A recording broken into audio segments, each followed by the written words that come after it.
Y aquí estamos entrando al ayuntamiento de Madrid, iba a decir, de Donostia. Muy hermoso, muy hermoso. Aquí vienen mis compañeros de otros países. Aquí va a ser nuestra primera sesión. ¡Wow! ¡Qué hermoso! ¡Qué hermoso! Muy hermoso.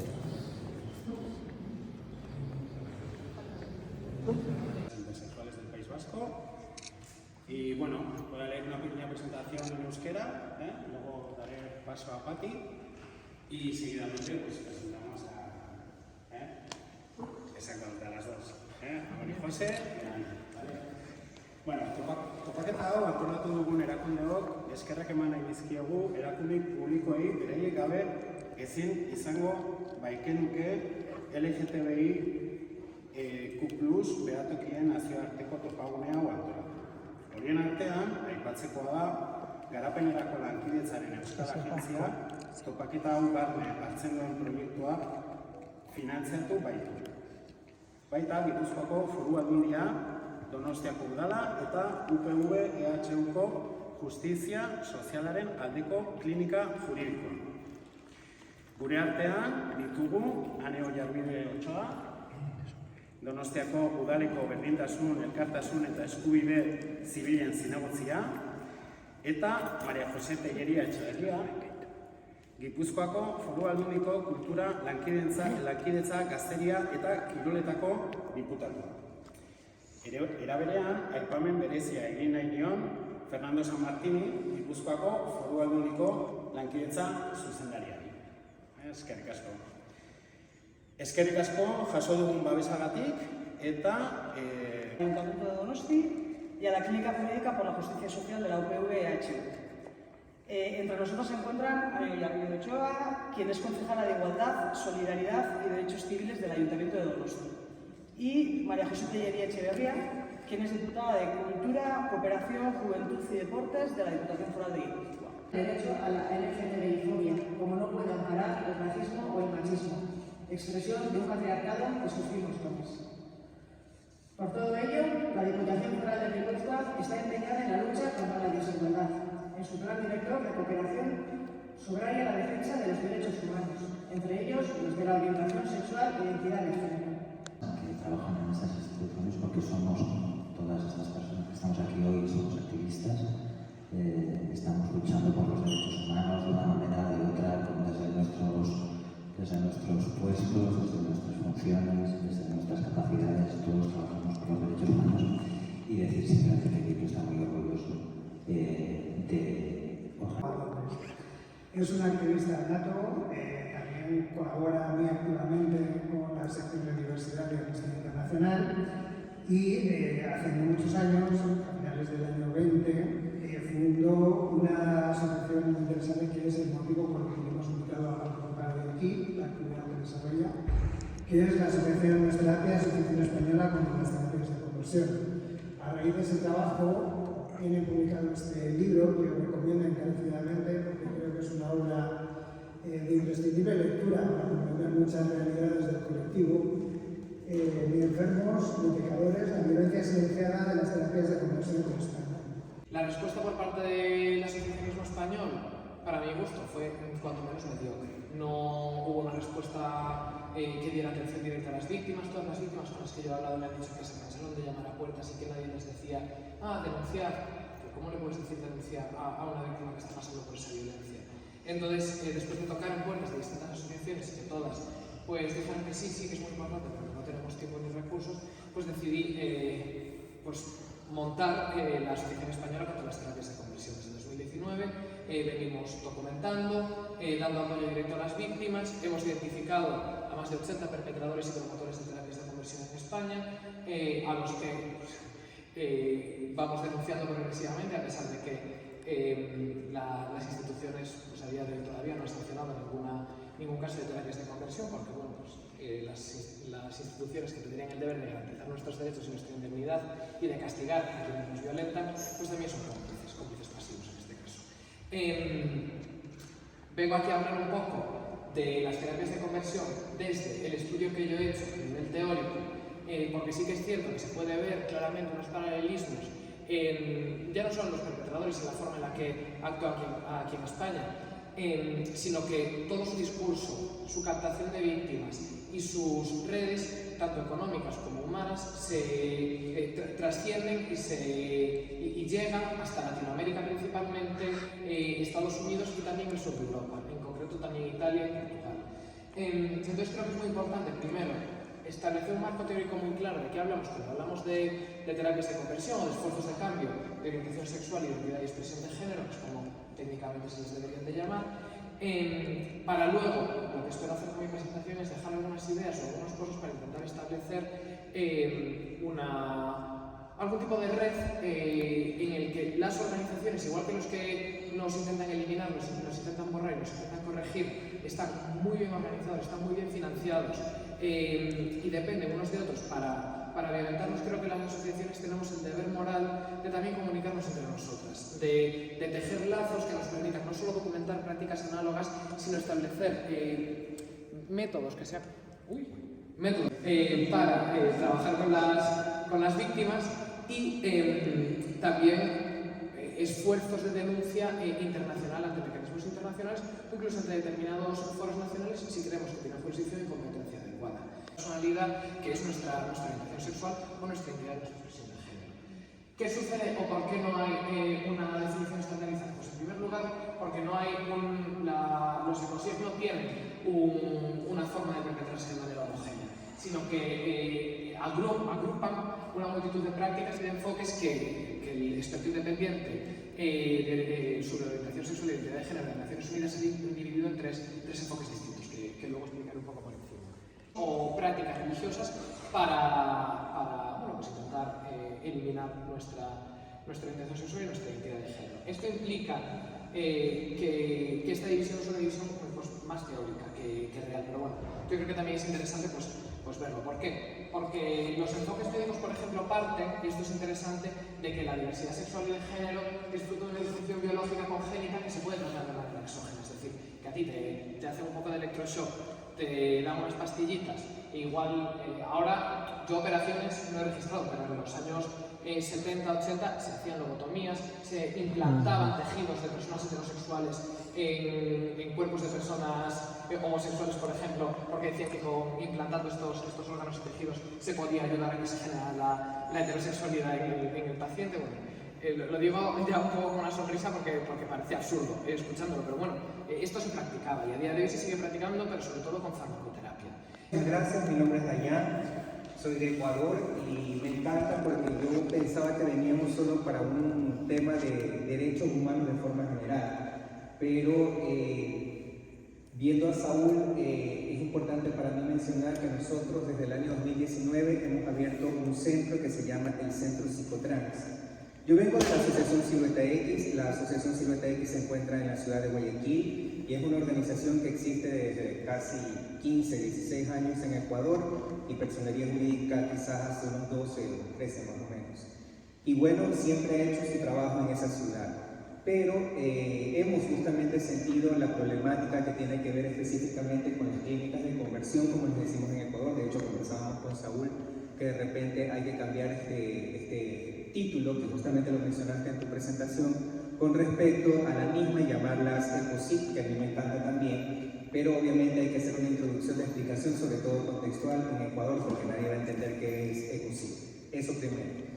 Segundo, como hemos visto que esto venía sucediendo desde hace mucho tiempo, nosotros apostamos justamente a la apertura de un centro psicológico y bueno, pues como Silueta X es una organización liderada por personas trans, le decimos el Centro Psicotrans. Pero eso no significa que no trabajemos en temática LGBT, por si acaso, quiero dejar muy en claro eso. De hecho, Silueta X ha hecho muchos trabajo en Ecuador con respecto a población LGBT en general, el tema de la unión civil igualitaria, el tema de la denuncia de unos programas cómicos en contra por justamente hacer apología de la discriminación, y creo que has de entender el término con respecto a hombres gays, etcétera, etcétera. Volviendo al asunto del Centro Psicotrans, apostamos a aquello porque detectamos que en Ecuador, y de hecho todavía hay, proliferan estos centros que les llamamos en nuestro nuestro país centros de conversión de la orientación sexual a la identidad de género. Algunos se encuentran dentro del marco de la ley, son centros justamente para tratar la drogodependencia, pero de forma clandestina, justamente porque en Ecuador, en el año 2013, en el nuevo Código Orgánico Integral Penal, se ha considerado justamente la terapia de conversión como un proceso de tortura. Sin embargo, hasta el día de hoy ha habido alguna sanción. Ha habido una, justamente como dice Saúl, lo estuvimos conversando, pero no ha sido representativa. Y además, también como lo habíamos conversado en el almuerzo, creemos que las terapias de conversión o de tortura tienen que ver realmente con la denuncia, y aunque suene muy crudo y triste, de los hijos en contra de los padres, porque regularmente, por lo menos en Ecuador, son los padres o familiares quienes reclutan a sus hijos con autorización, no importa si son menores de edad o no, para estos centros. Entonces, lamentablemente, la denuncia tiene que venir de su hijo hacia sus padres para que haya un precedente legal como anteriormente, hace muchísimos años atrás, se veía el tema de la violencia de género intrafamiliar, sobre todo de hombre a mujer. Y bueno, pues se decía que cuando los hombres estaban casados con las mujeres, entonces bueno, no importaba. Por lo menos en Ecuador, muy tradicional y muy violento, decía pegue o mate, igual marido es. Pero en todo caso, eso ha ido cambiando poco a poco. Y creo que eso sucede con el tema de las terapias de conversión o de tortura, pues, ¿no? Entonces, como no hay una denuncia directa hacia los padres, entonces prolifera.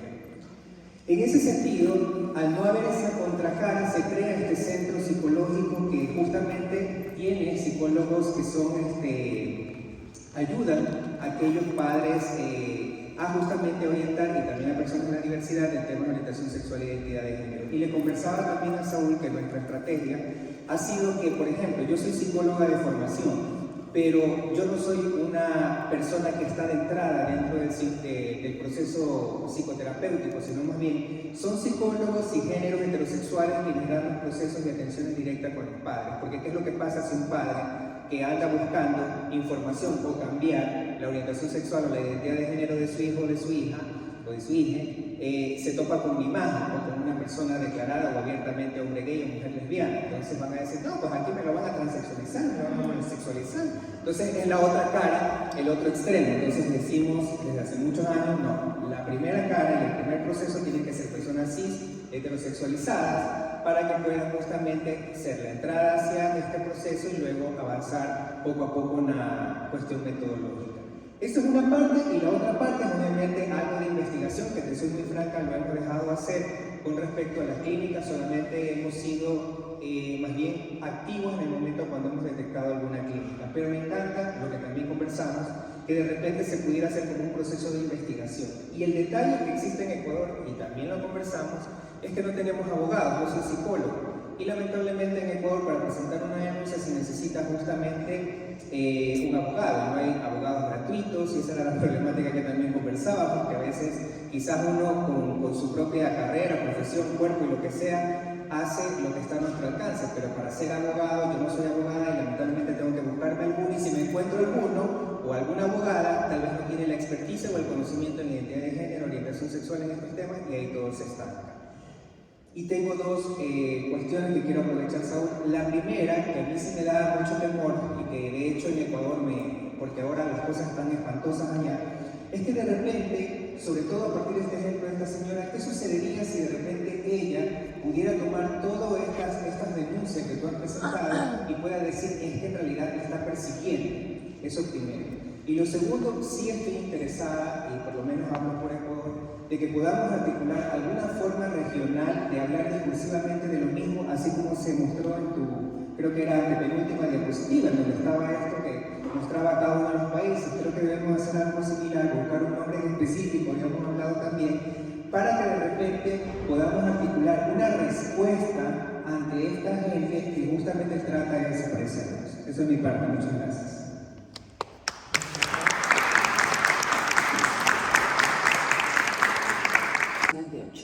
Para la ley de trata del tráfico desapareció, bueno, en Bolivia hay desaparición forzada mucho, pero en este caso era de una persona, bueno, un adolescente que tenía 16 años, si no estoy mal, pero tenía una sociedad, bueno, una posición económica, digamos, entre comillas, de la media. Entonces, ha sido sumamente mediático y se lanzó la 343. Entonces, van incursionando así, digamos, las políticas o las leyes en Bolivia. Entonces, una preocupación personal y como institución también en Bolivia es de que no queremos que pasen estas cosas, estas violaciones correctivas, para que instaure una ley, ¿no? Entonces, mi pregunta iba en relación, como muy bien lo has dicho, Saúl, si bien aquí tienen la ley trans, ¿cómo, con todas las falencias que han podido ver, cómo podemos nosotros, por ejemplo, en Bolivia, incursionar una ley, tal vez, que pueda prevenir estos errores que ustedes ya han visto, ¿no? Profesionales de la psicología, profesionales médicos, que son imprescindibles y son necesarias sus aportaciones. Pero también tenemos que tener muy claro que somos sujetos de derecho y somos sujetos políticos. Y como tales podemos también afrontar la labor de detectar cuáles son las necesidades de las comunidades a las que representamos sin obsesionarnos con la técnica legislativa pura y dura, que sea excesivamente purista, sino detectadas las necesidades, buscar las alianzas necesarias entre los grupos políticos, entre los sindicatos, entre todo tipo de actores sociales, las facultades de Derecho, el mundo académico es importantísimo este nivel. Por ejemplo, que nuestras amigas, de las cuales hablaremos luego, quisieron hacer todo un problema, que iban a borrar las mujeres y tal y eso. Vamos a preguntarle a los argentinos cuántas mujeres han sido borradas después de 10 años de la ley de identidad de género argentina. Ninguna se borró. Y se borró fue porque se autoborraron, que también es posible. Y eso comenzó en Argentina en el año 2012, pero esa ley de identidad de género autorreferente de Argentina del 2012 existe con esos mismos parámetros autorreferentes, bien sea por vía legislativa o por vía judicial, en 24 estados de los 32 de México, algunos que todavía no están, Costa Rica, Colombia, Ecuador, Brasil, Uruguay, Argentina, Chile, Bolivia y ahora por vía judicial en Perú. Bueno, Venezuela que no está por ningún lado, esa no está. Paraguay tampoco. Y algunos países de América Central. Pero el resto están. Y tú sabes lo más interesante. El mundo no se acabó. ¿Qué es eso que dicen los fundamentalistas? Que se va a acabar la familia. Que se va a acabar